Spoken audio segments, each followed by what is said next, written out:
Salam sejahtera bagi kita sekalian. Selamat malam. Umat yang dikasihi Tuhan kita Yesus Kristus, marilah kita persiapkan bacaan kita hari ini yang terambil dari kitab Hosea 11 ayat yang ke-5 hingga ayat yang ke-7. Kitab Hosea 11 ayat yang ke-5 hingga ayatnya yang ke-7.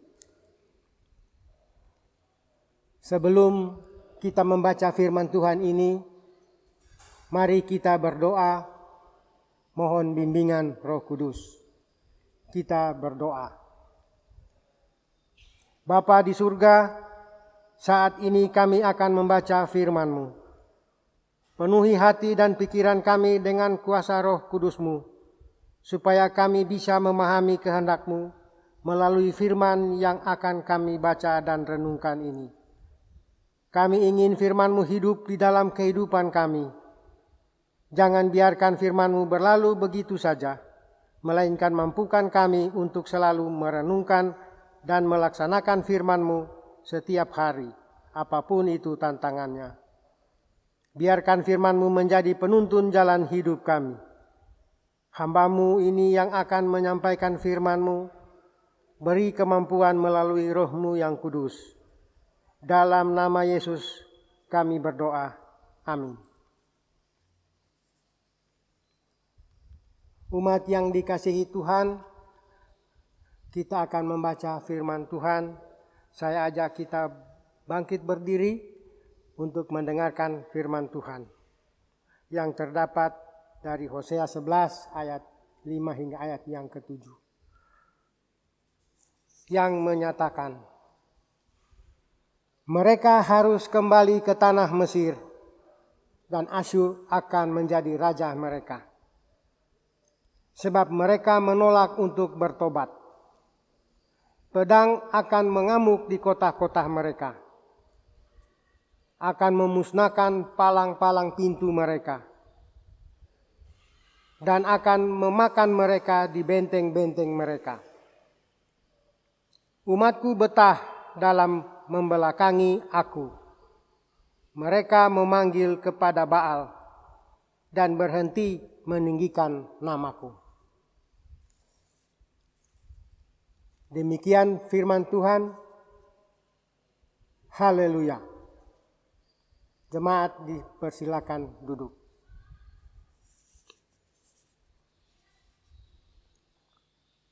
Umat yang dikasihi Tuhan kita Yesus Kristus, perikop kita pada malam hari ini diberi judul oleh berdasarkan SGDK, yaitu membelakangi Tuhan, hukuman. Umat yang dikasihi Tuhan kita Yesus Kristus. Kitab Hosea ini ditulis oleh Nabi Hosea pada masa bangsa Israel sedang mengalami kekacauan akibat tidak mengandalkan Tuhan. Dalam situasi kacau seperti ini, Israel justru berpaling daripada Tuhan dan menyembah Baal. Baal di sini dalam kamus Alkitab diartikan sebagai Tuan. Kemudian gelar-gelar dewa-dewa penduduk asli Kanaan yang ditentang oleh para nabi pada perjanjian lama. Ciri-ciri khas dari Baal ini adalah menjamin kesuburan. Karena itu Baal seringkali turut disembah oleh orang-orang Israel itu sendiri. Umat yang dikasihi Tuhan kita Yesus Kristus, Hosea dipanggil Allah untuk bernubuat kepada kerajaan Israel yang sedang ambruk ini. Ketika Hosea memulai pelayanannya, ketika itu di masa akhir dari pemerintahan Yerobeam II. Israel sedang mengalami kemakmuran ekonomi dan kestabilan politik, sehingga untuk sementara waktu menciptakan rasa aman di negeri itu. Akan tetapi, segera setelah Yerobeam II wafat, keadaan bangsa ini mulai memburuk dengan pesat dan menuju kehancurannya. Tujuan nubuat Hosea ini adalah usaha terakhir Allah untuk memanggil orang Israel supaya bertobat dari penyembahan berhala dan kefasikan mereka yang tak kunjung berakhir sebelum diserahkan kepada penghukuman penuh atas dosa-dosa mereka. Kitab Hosea ini ditulis untuk menyatakan dua hal. Hal yang pertama, bahwa Allah mempertahankan kasih-Nya kepada umat perjanjiannya itu dan dengan sungguh-sungguh ingin menebus mereka dari kejahatan dan dosa mereka. Yang kedua adalah bahwa hal-hal menyedihkan akan terjadi apabila orang terus-menerus tidak menaati Allah dan menolak kasih-Nya yang menebus. Umat yang dikasihi Tuhan kita Yesus Kristus. Ayat 1 hingga ayat yang keempat dari kitab Hosea ini menjelaskan tentang sejarah masa lalu yang sengaja dilupakan oleh bangsa Israel. Israel sendiri telah lupa bahwa Allah telah memanggil dan membawa mereka keluar dari perbudakan di Mesir. Israel lupa bahwa Allah yang mengangkat mereka sebagai anak serta memimpin sepanjang perjalanan mereka di padang gurun. Israel juga lupa bahwa Allah yang membuat mereka menjadi bangsa yang besar. Dengan demikian, akibat dari melupakan peran penting kasih Allah dalam kehidupannya, membuat bangsa Israel buta akan penyertaan Allah dalam kehidupan mereka. Dalam teks Hosea 11 ayat 5 hingga ayat yang ke-7, sebagai perikop bacaan kita pada malam hari ini, adalah bagian dari pasal 11 yang mengisahkan tentang pengingkaran yang dilakukan bangsa Israel terkait latar belakang sejarah maupun asal-usul sebagai umat dan bangsa pilihan Allah. Konteks Hosea 11 adalah Israel tertekan secara politik oleh kerajaan Asyur yang pada saat itu Asyur bangkit sebagai bangsa yang kuat. Ancaman Asyur terhadap Israel pada saat itu dipahami sebagai hukum Allah, sebagai hukuman Allah atas ketidaksetiaan dan pemberontakan bangsa Israel kepada Allah yang telah memanggil dan mengangkat sebagai anak. Dan juga pada ayat yang ke-5 hingga ayat 7 ini merupakan sikap dan tindakan Allah terhadap pembangkangan bangsa Israel. Jadi menunjukkan bahwa Allah adalah tegas dan mempunyai sikap. Tidak ada kompromi terhadap dosa, baik itu dosa kecil atau dosa besar. Tidak ada itu dosa kecil atau dosa besar. Umat yang dikasihi Tuhan kita Yesus Kristus. Mari kita perhatikan ayat demi ayat dari pembacaan kita ini. Ayat yang ke-5 menjelaskan tentang keputusan Allah untuk menghukum Israel. Hosea menyampaikan bahwa akibat dari sikap tindakan Israel yang terus membelakangi Allah serta tidak mau bertobat, maka Dia akan membiarkan mereka kembali ke zaman pembuangan seperti pada masa lalu di tanah Mesir. Asyur yang bangkit sebagai bangsa yang besar akan mengalahkan dan menawan Israel. Allah tidak kompromi dengan kejahatan dan dosa Israel yang membelakanginya untuk menyembah Baal.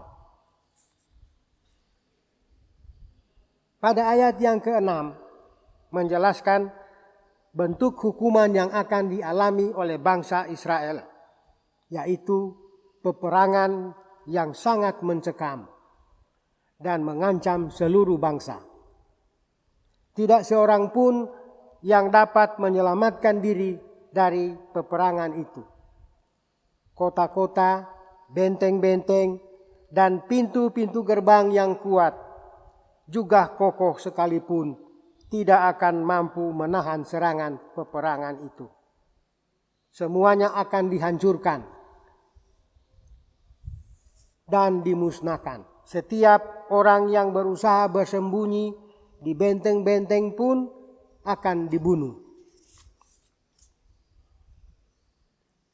Jadi tidak ada tempat pelarian. Tidak ada tempat persembunyian. Semua akan terbunuh. Ayat yang ke-7 menjelaskan rasa kekecewaan Allah terhadap bangsa Israel. Meskipun berita hukuman telah disampaikan, namun bangsa Israel tidak mau bertobat. Israel masih betah untuk membelakangi Allah. Mereka tidak lagi meninggikan nama Tuhan Allah dan lebih tertarik untuk meninggikan Baal. Umat yang dikasihi Tuhan kita Yesus Kristus, berdasarkan pembelajaran kita pada malam hari ini, mau menunjukkan kepada kita bahwa Allah Bapa tidak pernah putus asa menghadapi ketidaksetiaan Israel dan kita sebagai umat pilihannya. Ia pun tidak kurang cara untuk membebaskan dan menyelamatkan kita sebagai anak-anaknya. Umat yang dikasihi Tuhan kita Yesus Kristus. Berdasarkan pembelajaran kita pada malam hari ini, mau menunjukkan kepada kita bahwa Allah Bapa tidak pernah putus asa menghadapi ketidaksetiaan Israel dan kita sebagai umat pilihannya. Ia pun tidak kurang cara untuk membebaskan dan menyelamatkan kita sebagai anak-anaknya. Kasih setia Tuhan bagi umatnya telah digenapi dalam diri Yesus Kristus. Ia memikul salib lambang dosa juga kutuk, menggantikan kita agar kita bebas dan selamat dari dosa. Umat yang dikasihi Tuhan kita Yesus Kristus, dalam kehidupan beriman kita tidak dapat dipungkiri, kita seringkali menjadi sama dengan bangsa Israel yang tega melupakan Tuhan. Kadang terjadi ketika kita berhasil terhadap sesuatu hal, kita hanya bersyukur dan berterima kasih kepada diri kita sendiri atau orang terdekat dengan kita.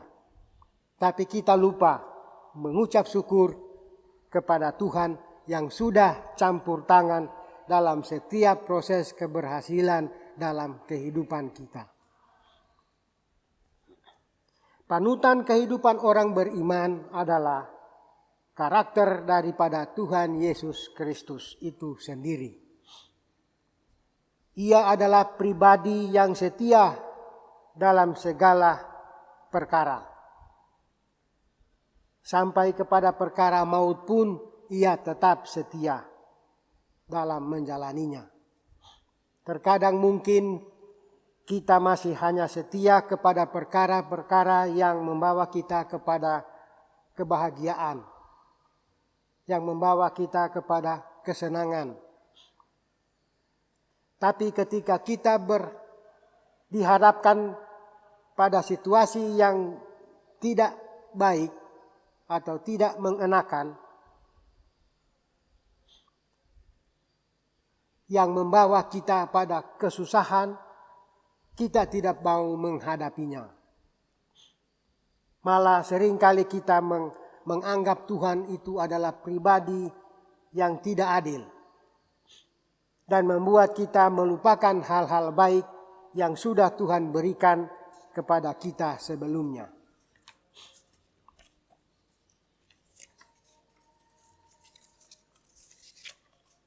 Terkadang juga kita hanya setia kepada Tuhan agar dibebaskan dari kesusahan.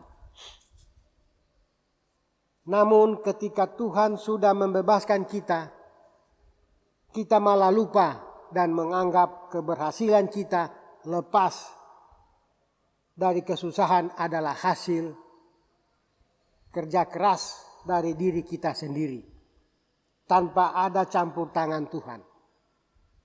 Banyak kemungkinan yang dapat terjadi karena ketidakkonsistenan atau ketidaksetiaan kita kepada Tuhan dalam segala perkara. Umat yang dikasihi Tuhan kita Yesus Kristus, marilah kita belajar dari bangsa Israel bahwa segala sesuatu yang terjadi dalam kehidupan kita ini adalah sebuah rencana Tuhan yang baik untuk keselamatan kita sebagai anak-anaknya.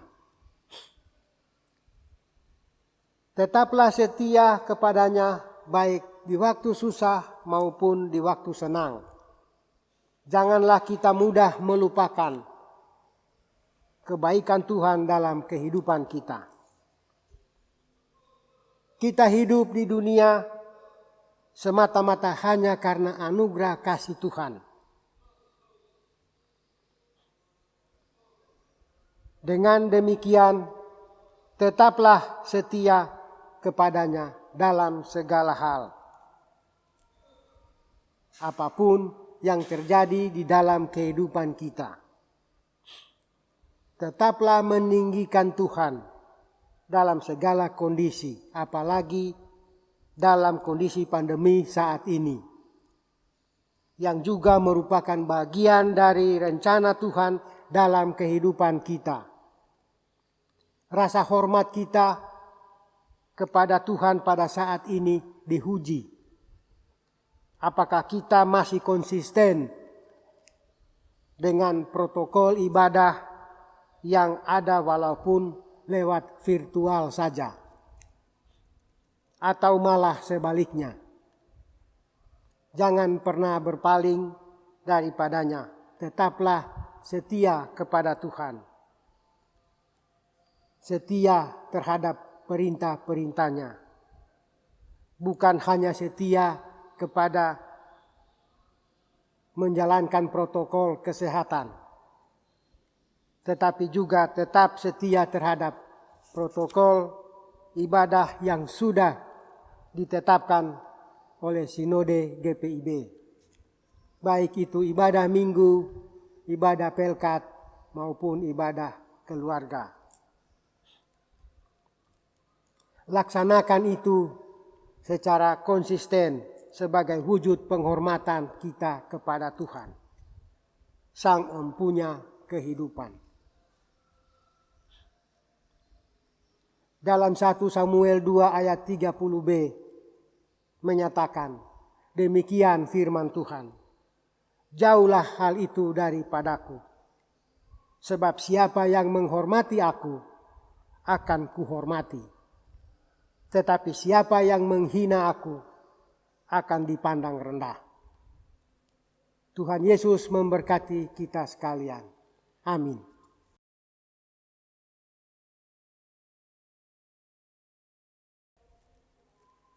Umat yang dikasihi Tuhan kita Yesus Kristus,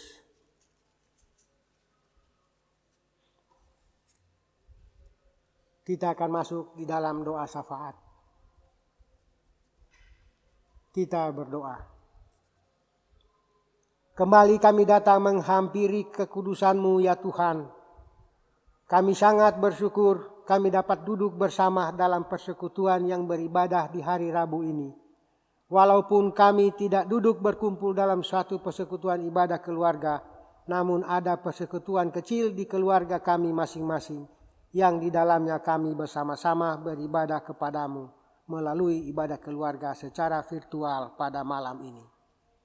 Berkenanlah kiranya Engkau memberkati kami pribadi lepas pribadi dan dalam pengasihan-Mu Tuhan. Mampukan kami agar firman yang telah kami baca dan kami renungkan bersama tidak lalu begitu saja dari kami, melainkan dapat kami pahami dan lakukan di dalam menjalani kehidupan kami di tengah-tengah kondisi yang tidak gampang seperti saat ini. Bapa di dalam surga, hamba menyerahkan umat-Mu yang saat ini beribadah bersama dengan keluarga masing-masing. Kuatkan iman kami di hadapan-Mu ya Allah. Buatlah kami saling mengasihi satu dengan yang lain. Mampukan kami saling membagi kasih dengan yang lain yang telah kami terima daripada-Mu. Agar banyak orang yang dapat merasakan kasih Tuhan lewat sentuhan kami. Karena kasih Tuhan telah menyentuh kami terlebih dahulu. Terima kasih Bapa. Bapa, hamba berdoa untuk umat-Mu jemaat GPIB Immanuel Balikpapan. Bapak kenal setiap rumah tangga anak-anak-Mu ini, setiap pribadi jemaat-Mu ya Bapa. Kiranya Bapa menolong kami walaupun ada banyak kesulitan yang kami hadapi. Tetapi kami percaya kami punya Tuhan yang senantiasa ada bagi kami. Mampukan kami untuk terus mengandalkan Tuhan dalam kehidupan kami. Bapa, kami berdoa bagi anggota jemaat-Mu yang sakit, baik yang dirawat di rumah sakit maupun yang dirawat di rumah masing-masing. Kami percaya Tuhan lebih mengetahui apa yang mereka butuhkan. Kami hanya memohon Tuhan kuatkan iman percaya mereka, agar setiap pergumulan maupun sakit penyakit, mereka tetap teguh berharap kepadamu saja ya Bapa.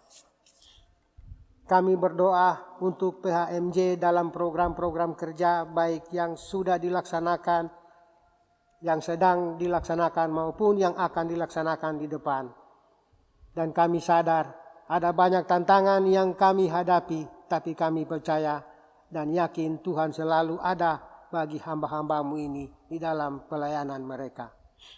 Hamba berdoa bagi KMJ kami Ibu Pendeta Syanadel Hehanusa Sahetapi beserta keluarganya.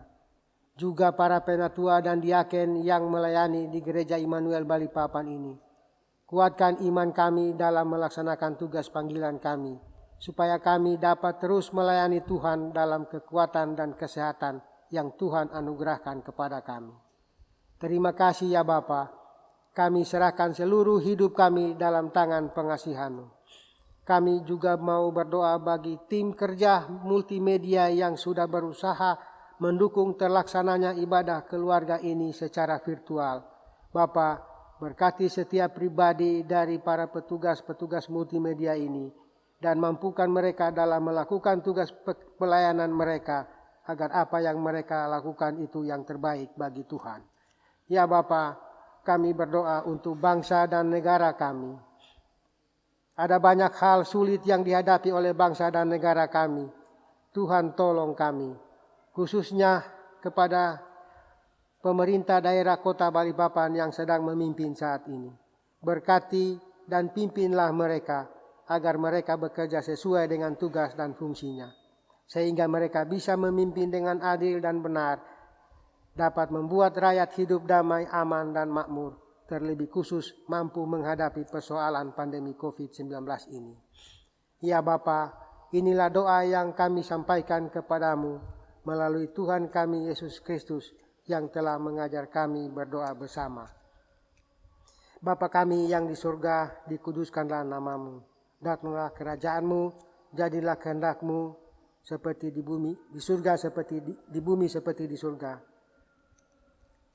Berikanlah kami pada hari ini makanan kami yang secukupnya, dan ampunilah kami akan kesalahan kami, seperti kami juga mengampuni orang yang bersalah kepada kami. Dan jangan membawa kami ke dalam pencobaan, tetapi lepaskanlah kami daripada yang jahat. Karena Engkaulah yang empunya kerajaan dan kuasa dan kemuliaan sampai selama-lamanya. Amin.